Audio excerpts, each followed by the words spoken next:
नमस्कार विद्यार्थी मित्रों। हम नागरिकों के जो मूलभूत अधिकार है उसमें हम समानता का अधिकार देख रहे थे। और समानता का अधिकार में हमने देखा था कि कोई भी व्यक्ति हो, चाहे वो गरीब हो, अमीर हो, या कोई बड़े मंत्री या कोई भी राजनीतिक दल के सदस्य का रिश्तेदार बेटा, कोई भी हो, सबके लिए कानून समान है। सबके नज़र के समक्ष सब समान है और कानून की नज़र में सब समान है। किसी के साथ कोई भेदभाव नहीं होता है। सबको एक ही प्रकार का कानून सभी लोगों को लागू होता है। दूसरा, हमने देखा कि जो सार्वजनिक जगह हैं उसका भी उपयोग सभी लोग समानता से, कोई भी भेदभाव के बिना कर सकते हैं। अभी हम आगे देखेंगे कि लिंग के आधार पर स्त्रियों अथवा बालकों के लिए कई कानूनी व्यवस्थाओं में भेदभाव नहीं किया जाएगा। यानी कई बार आप देखते हैं कि बच्चा है या औरत है तो उस पर विशेष कानून लगता है। उसी प्रकार समाज के जो अनुसूचित जाति यानी जिसको आप अगर सुना हो एसटी, अनुसूचित जनजाति यानी एससी बोलते हैं, यानी आदिवासी। और अनुसूचित जाति में आएंगे जैसे कि हमारे गांव में जो निचली जाति के लोग होते हैं, जैसे सफाई कामदार है, मोची है, दर्जी वगैरह लोग आएंगे। और अनुसूचित जनजाति में आएंगे आदिवासी लोग, जिसको हम बोलते हैं एसटी एससी। सामाजिक और शैक्षणिक रूप से पिछड़े वर्गों को विकास के लिए राज्यों के विशेष व्यवस्था करने के नहीं रोका जा सकता। यानी कोई भी राज्य है, अपने राज्य में जो ऐसे लोग हैं अनुसूचित जाति के यानी एसटी एससी और ओबीसी के, जो सामाजिक रूप से भी पछात है और शैक्षणिक रूप से भी पछात है, उनके लिए विशेष व्यवस्था करने के लिए राज्यों को छूट दी गई है। बाद में सरकारी नौकरियों तथा उच्च शैक्षणिक संस्थाओं में प्रवेश के लिए आरक्षित सीटों की व्यवस्था को समानता के अधिकार का उल्लंघन नहीं माना जाता। ये भी मेन इम्पोर्टेंट है। आपको कभी क्वेश्चन सुना होगा तो मन में होगा कि जो निचली जाति के एसटी एससी के जो स्टूडेंट होते हैं तो उनको कम परसेंटेज हो, फिर भी उनको कोई भी लाइन है, इंजीनियरिंग, मेडिकल, फार्मेसी वगैरह में उनको जल्दी एडमिशन मिलता, हमें क्यों नहीं। तो बाद में सरकारी नौकरियों में भी ऐसा है कि उन लोगों के लिए सीटें आरक्षित रखी जाती हैं। उनका मेरिट कम हो फिर भी वो सीटों पर एसटी एससी और ओबीसी यानी अनुसूचित जाति, अनुसूचित जनजाति के लोगों को ही लेते हैं। और अभी एक जो जनरल कैटेगरी के थे उनके लिए, जो आर्थिक रूप से पछात है, ऐसे लोगों के लिए एक नई कैटेगरी निकाली है OWS। तो वो भी एक कैटेगरी नहीं निकाली है। तो उसके अंतर्गत उनकी सीटें आरक्षित रखी जाती है और उन पर उनके मेरिट जो बनता है उनके कैटेगरी का, उनके हिसाब से ही पसंदगी होती है, चाहे वो पढ़ने के लिए, प्रवेश लेने के लिए हो या न सरकारी नौकरियों में। तो यहाँ पर ऐसा होता है तो आपको लगेगा ये तो समानता का उल्लंघन हो रहा है, लेकिन ये हमारे संविधान ने विशेष अधिकार दिया है, इसलिए उसको समानता का जो अधिकार है उसका उल्लंघन नहीं माना जाएगा। और राज्य सरकार के अधीन जो सरकारी नौकरियां में जो नियुक्ति के लिए सभी नागरिकों को समान अवसर प्राप्त हो, ऐसा प्रावधान किया गया है कि सभी लोगों को उनकी योग्यता पात्रता हो तो उनको नौकरी में पसंदगी की जाएगी। जबकि नौकरी के संबंध में योग्यताएं निश्चित करने की छूट राज्यों को प्रदान की कि उसकी लायकात कौन सी नौकरी के लिए कौन सी होनी चाहिए वो राज्य तय करेंगे। सामाजिक न्याय तथा व्यक्ति के गौरव की विश्वसनीयता के स्वरूप अस्पृश्यता को समाप्त कर दिया। अभी आप सब जानते हैं कि अस्पृश्यता समाज का कलंक माना जाता है। अस्पृश्यता यानी छूना नहीं। पहले के समय में गांव में अगर आपने देखा होगा कि जो सफाई काम करते हैं या गांव में जानवर मर जाते तो उसको उठा कर ले जाते, ऐसे लोगों को छूते नहीं हैं।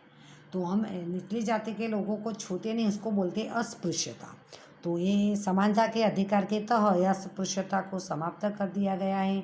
और कोई भी अगर ऐसा भेदभाव करता है कि निचली जाति लोगों को नहीं छूता है तो वो कानूनी अपराध है। अगर सामने वाली व्यक्ति कानून की मदद ले तो सामने वाले व्यक्ति पर गुनाह लागू हो सकता है। अभी समाज में मानवीय भेदभाव पैदा करने वाली उपाधियों को समाप्त कर दिया है। पहले के समय में आपने सुना होगा कि नाम के आगे जैसे कि सर बोलते, दीवान जी, राय बहादुर, सेठ वगैरह शब्द जो बोलते हैं, तो उससे क्या होता है, समानता नहीं रहती है, क्योंकि ऐसे शब्द बोलने से लगता है कि वो व्यक्ति हमारे से कुछ ऊपर है और हम कुछ छोटे हैं, तो वो भेदभाव हो जाता है। इसीलिए ये सारी उपाधियाँ नाबूद कर दी गई है आज़ादी के बाद। और विविध क्षेत्रों में जो विशेष योगदान देते हैं और सिद्धियां प्राप्त करते हैं, ऐसे व्यक्तियों को सम्मानित करने के लिए भारत सरकार द्वारा, आपने सुना होगा, जो राष्ट्रपति हमारे अवार्ड देते हैं, भारत रत्न, पद्म भूषण, पद्म विभूषण, पद्मश्री जैसे सम्मान सूचक जो पदवियां हैं वो दी जाती हैं। और जो सैन्य सेवाओं में, यानी जो थल सेना है, जल सेना है, वायु सेना, तो उनमें भी हमारे जो बहादुर जवान हैं उनको वीर चक्र, महावीर चक्र, परमवीर चक्र प्रदान किया जाता है।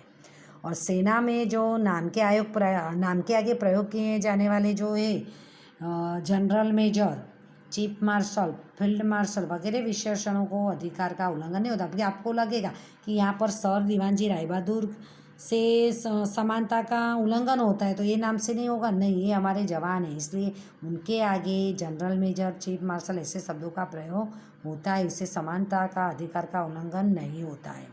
तो इस अधिकार का उद्देश्य एक समान समाज की स्थापना तथा भारत में कानून का शासन स्थापित करना है। यानी समाज में कोई भेदभाव ना हो, सरकार के द्वारा दिए गए जो सारे लाभ हो वो सभी लोगों को समान रूप से मिले, उसी में न गरीब अमीर, न ऊंच नीच, जाति पाति का न कोई भेदभाव हो।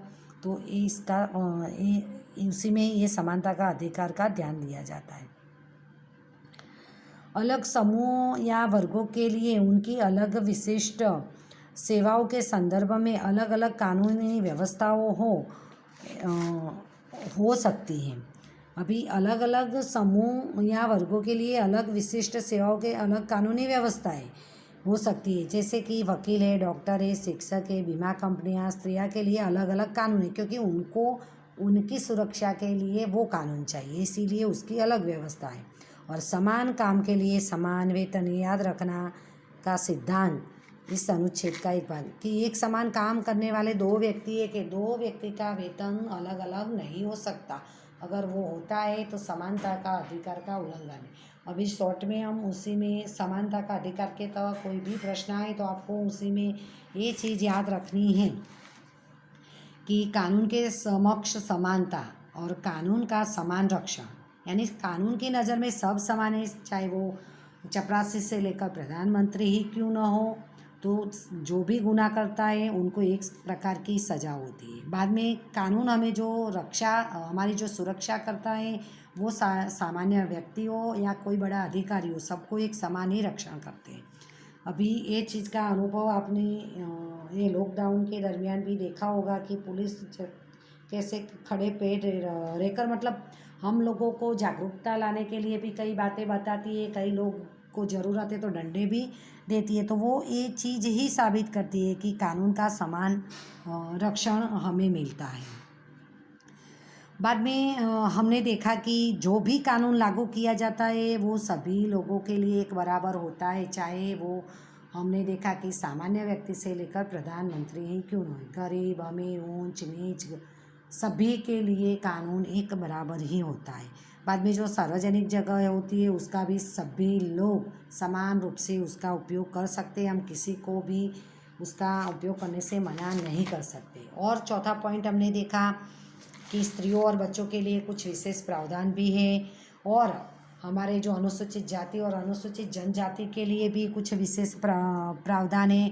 उनके लिए विद्याभ्यास के लिए, प्रवेश के लिए भी आरक्षित सीटें होती है। सरकारी नौकरियों में भी आरक्षित सीटें रखी जाती है, वो राज्य को छूट दी है, उसमें समानता का अधिकार का उल्लंघन नहीं होता है।